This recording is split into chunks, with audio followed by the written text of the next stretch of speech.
Now welcome to the Robb Johnson Sports Show, presented by the Legacy Maker Sports Network.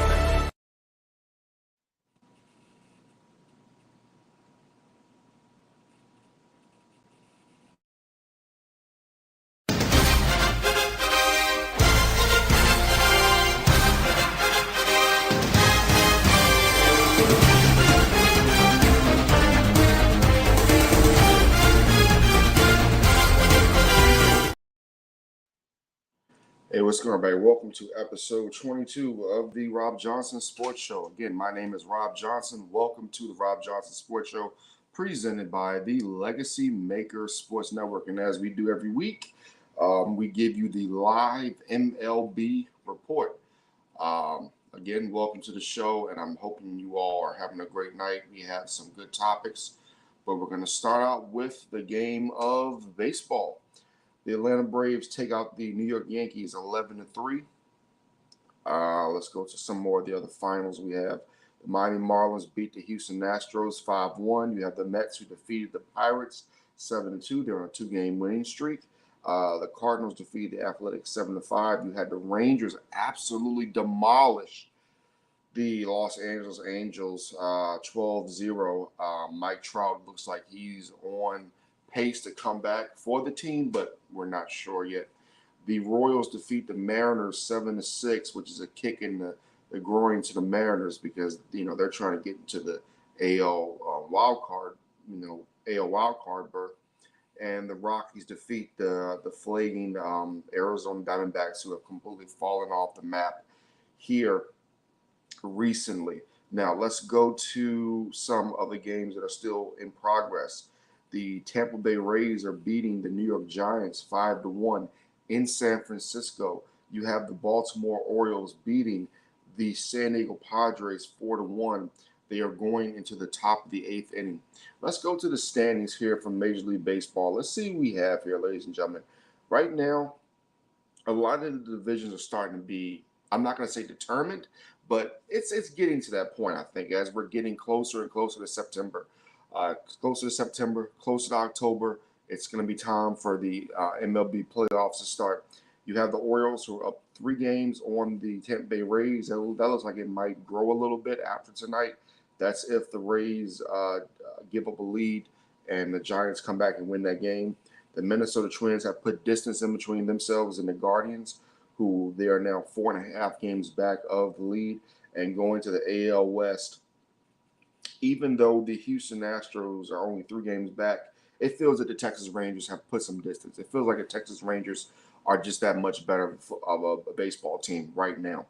You go to the NL East. The Braves are up 11.5 games on the Phillies. That could be 12 by tomorrow. The Milwaukee Brewers are up 3.5 on the Cubs and the Reds.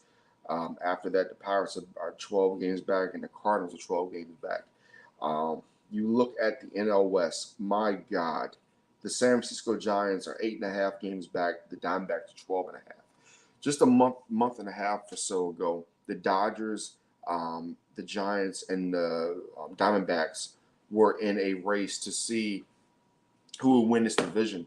And folks, I think it's kind of I'm not going to say disappointing, but if you're a baseball fan, you just know how good the first half of the season was. The first half of the season, you had everything. You had tight races. You had just unbelievable baseball. Baseball is still unbelievable.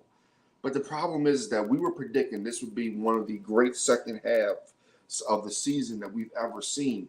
And it hasn't been like that, folks. People are running away with divisions. We pretty much know who is going to be in the playoffs. We're just waiting for the playoffs to start. So a lot of the it's really anticlimactic right now. That's what baseball is right now. Baseball is very anticlimactic because you automatically know who's going to win these divisions unless there's some type of crazy comeback or things like that. And even going to the wild cards. You look at I'll give you the teams who are in front and then the last spot. So in the wild cards in the NL, you have the Phillies, the Giants, and then you have the Marlins. The Cubs and Reds are both 1 game back. So that gives them an opportunity to get into the playoffs. Again, they're not going to win their divisions, but that gives them an opportunity. In the American League wild card, you have the Tampa Bay Rays, the Houston Astros, and you have the Toronto Blue Jays. The Blue Jays have 66 wins, folks. And do you understand? And the crazy part is, you look at the Mariners. The Mariners are a game and a half back. A game and a half. So that's why tonight, I was reading the notification I had, but just knowing, like, you look at the Mariners tonight. We go back to the Mariners game that they played tonight, where they lost to the Kansas City Royals of all teams. The Royals are 38 and 81. If you're the Mariners, how do you lose that game?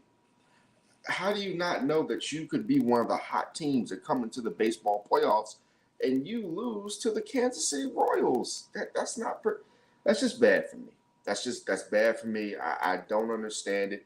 I don't understand why the Seattle Mariners wouldn't come out with more urgency, because as we know, folks, again, this season is coming to an end very quickly. So, all right, ladies and gentlemen, let me go to this. I'm not going to say it really quick because I want to give my condolences. We're going to acknowledge this. Ladies and gentlemen, this is Alex Collins. Young man is only 28 years old. From what reports say, he had a motorcycle accident. I want to send my condolences to his family. I want to say that he was playing for the Seahawks and the Baltimore Ravens. I want to send out a prayer for Alex Collins. Again, only 28 years of age. And I know this is a sports show, and all we do is talk about, and we talk sports. That's what we do. But I just want to give everybody a reminder, and I'm serious about this. These motorcycles, these motor vehicles, make sure you have your seatbelt on. Make sure you have your protection. Make sure that you're taking your time on the roads. Like I said, I'm not making any assumptions about what happened to him. All I'm saying is that these vehicles out here are dangerous. The roadways that we travel up and down in America and around the world are dangerous. So, just give yourself some time. Be able to, don't ever feel like you need to be in a rush on the highway. Don't ever think that you need to be somewhere so fast that you need to speed to the umpteenth degree, or that you need to have to get there at a certain time, or drinking, driving, doing drugs. You shouldn't do those things anyway, but especially when operating motor vehicles. And again, I'm not casting anything on Alex Collins. I don't know exactly what happened down there in Florida. All I'm saying is that it's just a life lesson that these motor vehicles, whether you're at fault, whether you're not at fault, etc., are deadly. And it's a shame we lost someone at the age of 28, but hopefully this can be a lesson to all, and may he rest in peace. May his family come to peace, because I know it's going to be a trying time going ahead coming up for him and his family. Now, let's get to that's a tough transition right there, but let's get to some quick boxing. Gervonta Davis and Terrence Crawford. Crawford said that he is willing to stay at 147 pounds to face Davis. Both are undefeated. Davis is about 5 years younger than Crawford. This is a fight that I want to see. I'm sure it is a fight that a lot of people want to see. It's going to be, if it does happen, it will be one of those high-grossing paper events. I just hope that the guys get paid the way that they deserve to get paid, because, like I said, this fight could bring in a lot of good revenue. So if they end up getting this fight going, then I definitely want to see Davis and Crawford. I'm thinking if they're going to do this, I would probably say around December, right? We're what, in August? It's August the 14th. It'll be the August 15th in about 30 minutes here on the East Coast. So you got September, October, November, December, January, February, March. I mean, if it's not December, if you want to build this fight out, if you want to give guys the time to really train and get themselves going. Davis just came out of prison, unfortunately, for him. And, Crawford just finished up his fight with Spence. So I would say, usually the time to fight have a good fight is usually around March into the summertime. So I wouldn't mind an 8 to 10 month build up for this bout. I wouldn't mind seeing this thing being promoted, them promoting the hell out this, um, and these guys getting paid what they deserve because boxing is one of those sports where, hey, if you're gonna get paid, get paid. Excuse me, I yawned there. My fault. I'm sorry about that. That was unprofessional. I apologize about that. But no, I want to see these guys get paid. I want to see these guys, put on one of the best boxing matches we've ever seen. Boxing is still king. No matter what UFC tries to do, they will never be able to top what boxing does, and that's just the bottom line, folks. So, well, everybody, we are going to head over now to our Raw review.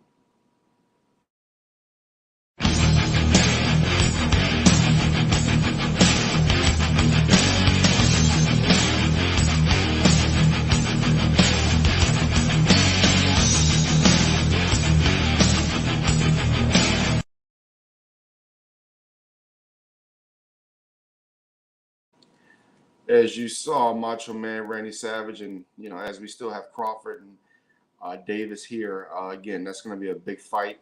It's going to have a big fight feel. But tonight on Monday Night Raw, we had a couple of big fight feels on the show. We had a Gunter match against Otis. We had the Judgment Day come out and beat the living crap out of Cody Rhodes.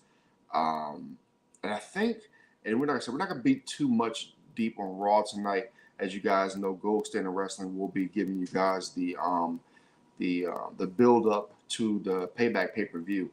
I think the thing tonight that was most intriguing, well, three things.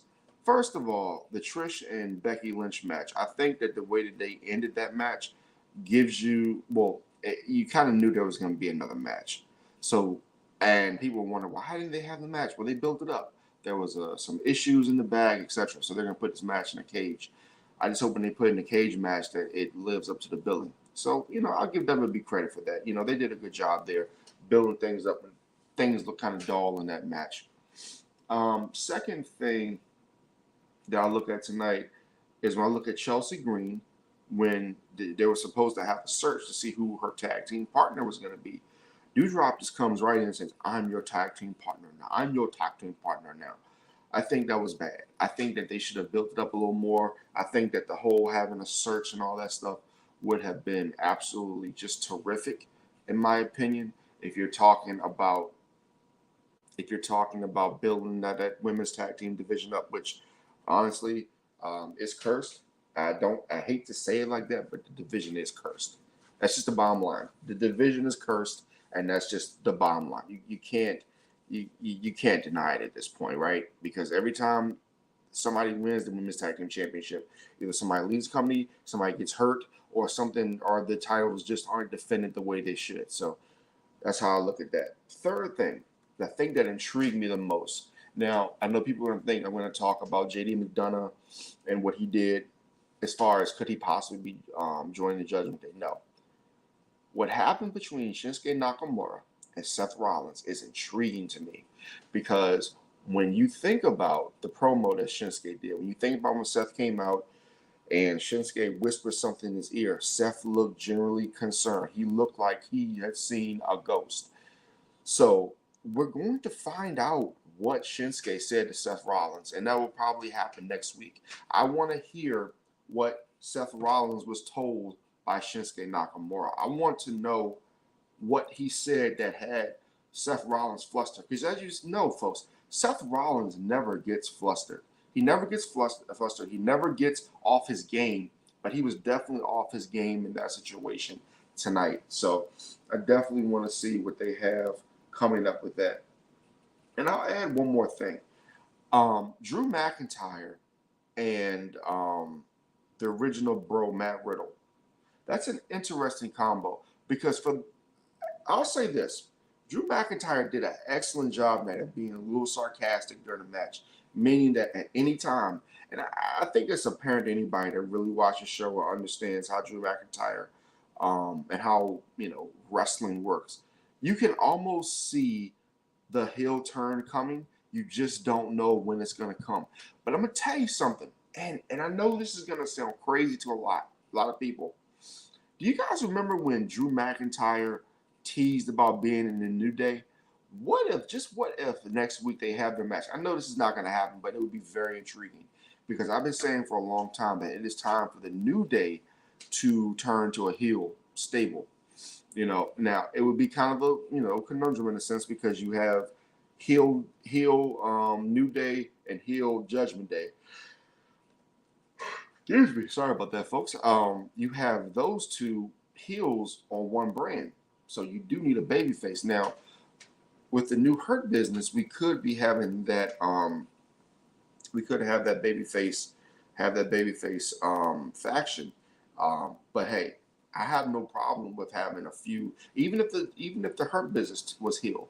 I don't have a issue with having a few heels as your faction because I think that only enhances the brand. And plus, I'm not going to say that heels and baby faces are not as important as it used to be, but I don't think they are as critical as they were back in the old days. But it's still very important in wrestling. So we'll see. We'll see.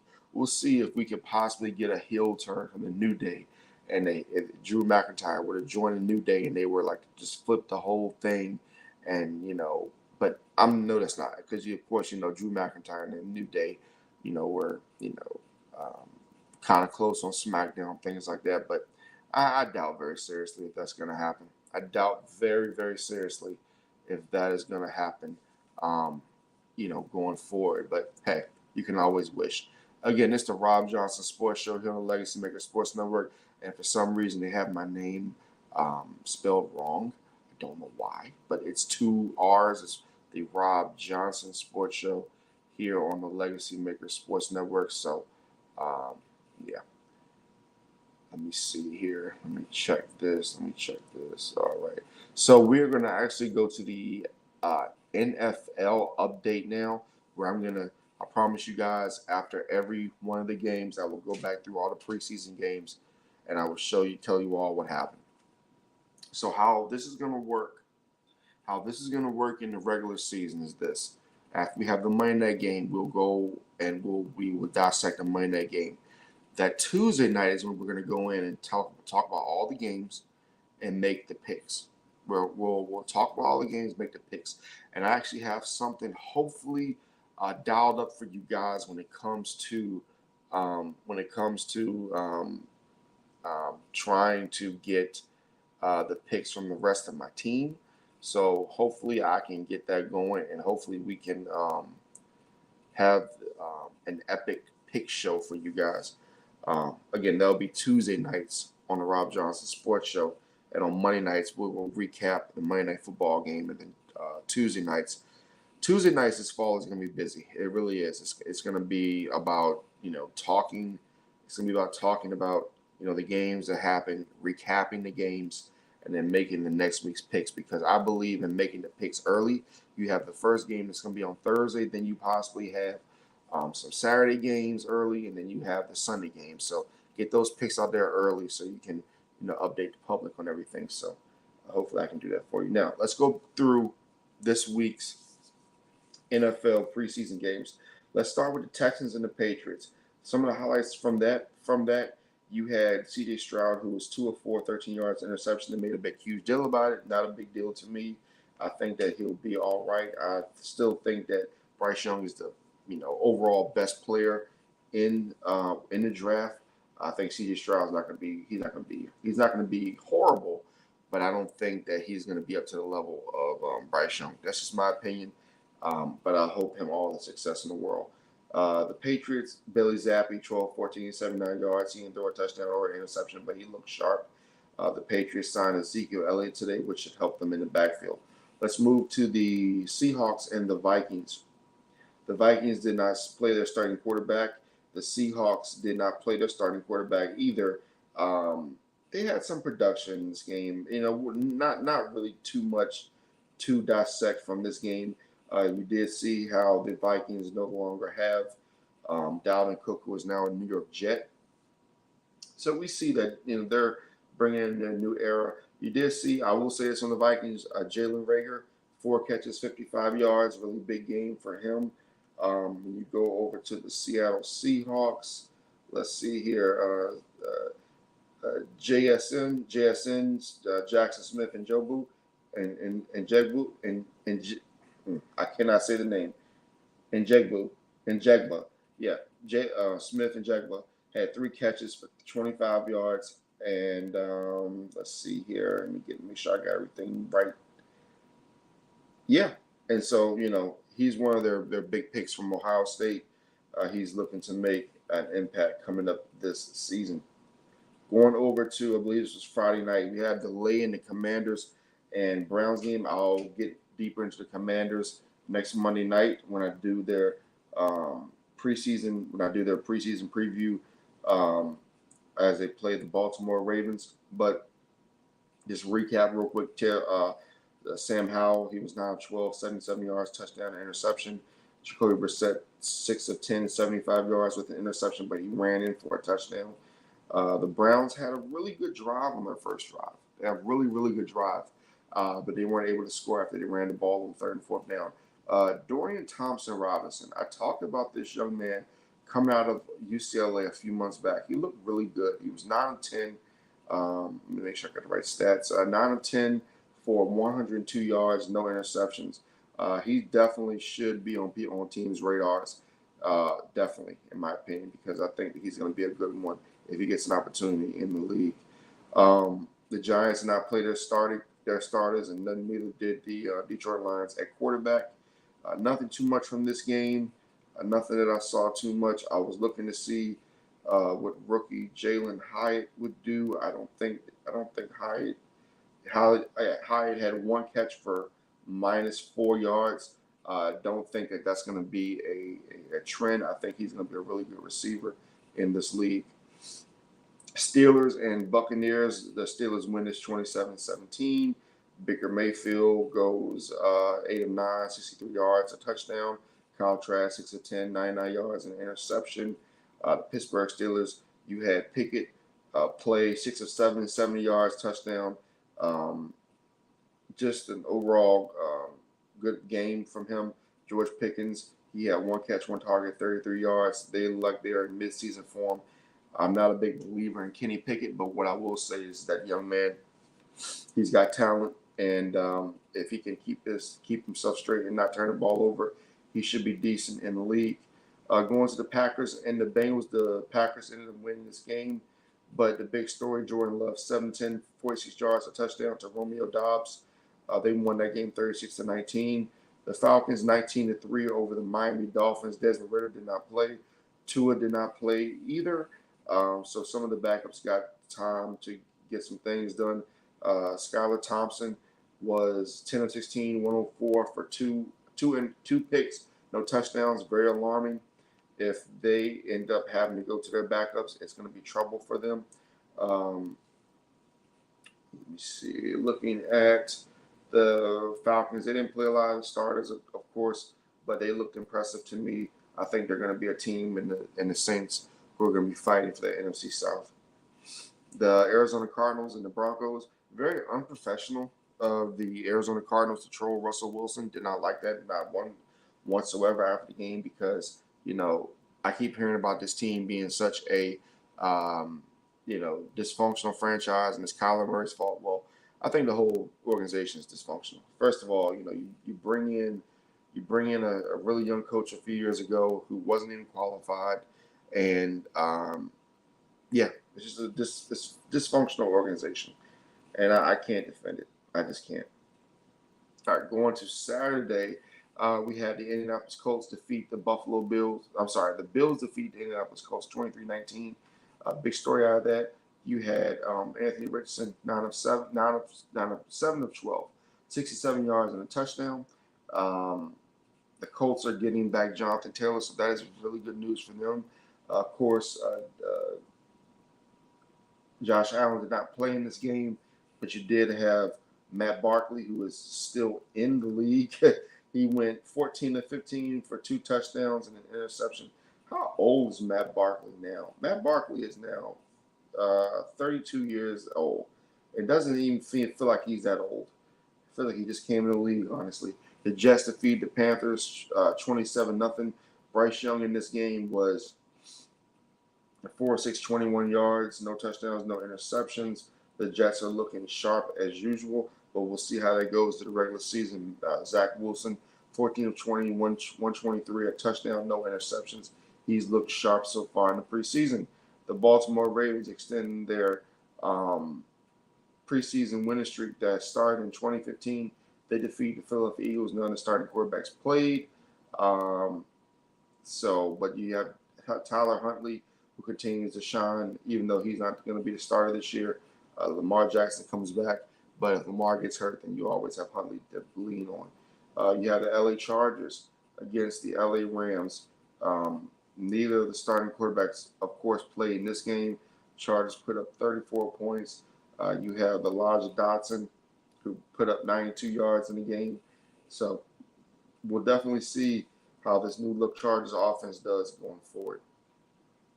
On Sunday, you had the Kansas City Chiefs defeated by New Orleans Saints 26-24. Let me say this about the Saints, folks. I think the Saints were probably the most impressive team, even though they went against some of the Chiefs' backups or whatnot.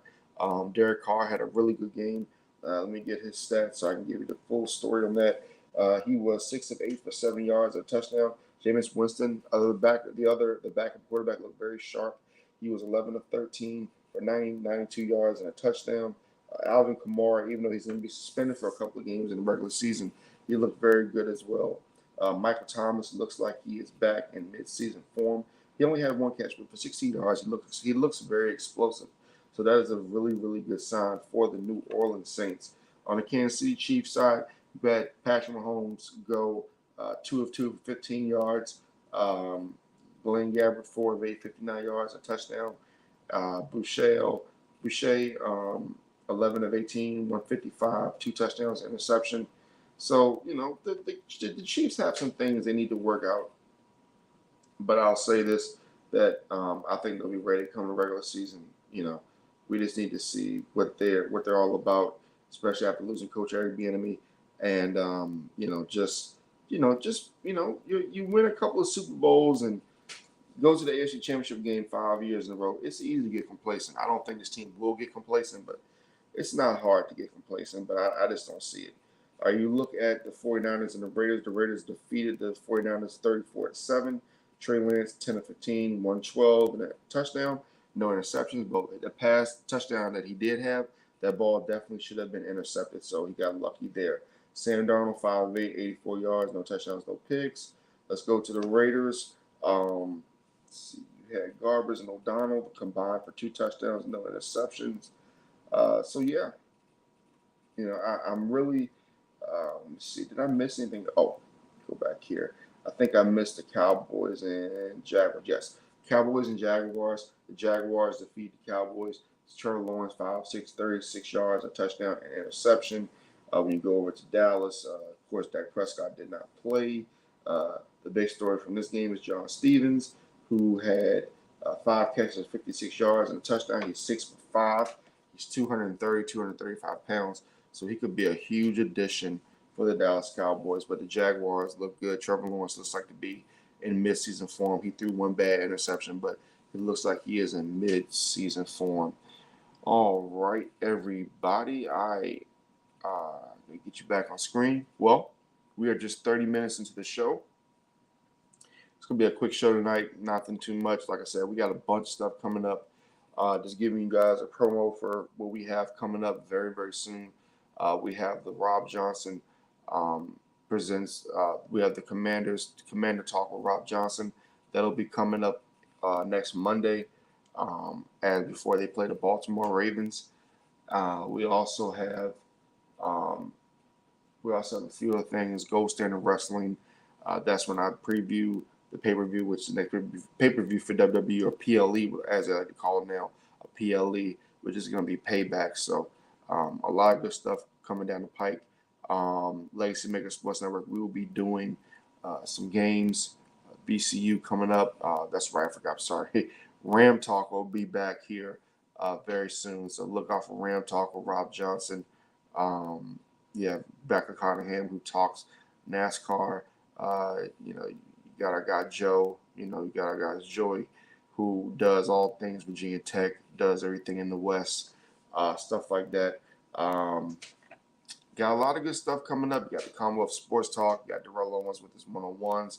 They'll probably be back in a few months. And you do have Legacy on Fire as well. So a lot of good stuff coming down the pike for Legacy Maker Sports Network. Um, and I'll make sure by tomorrow or either next week I'll get the graphics up for everybody's show so that I can give you guys what you need. In fact, I may have those right now. If you give me one quick second. Do I have those? I don't think I thought I had them, but I thought I did, but I actually do not have them.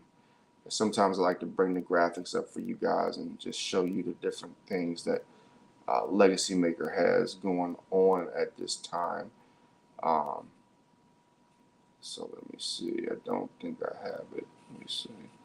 I mean, we are live, so just roll with me as I am going to. But no, I actually don't have it. But yeah, I'll make sure I get that for you guys. But hope you guys enjoyed the show. This has been episode 22 of the Robb Johnson Sports Show. I will see you guys again tomorrow night at 11:20 p.m. Eastern. See you then.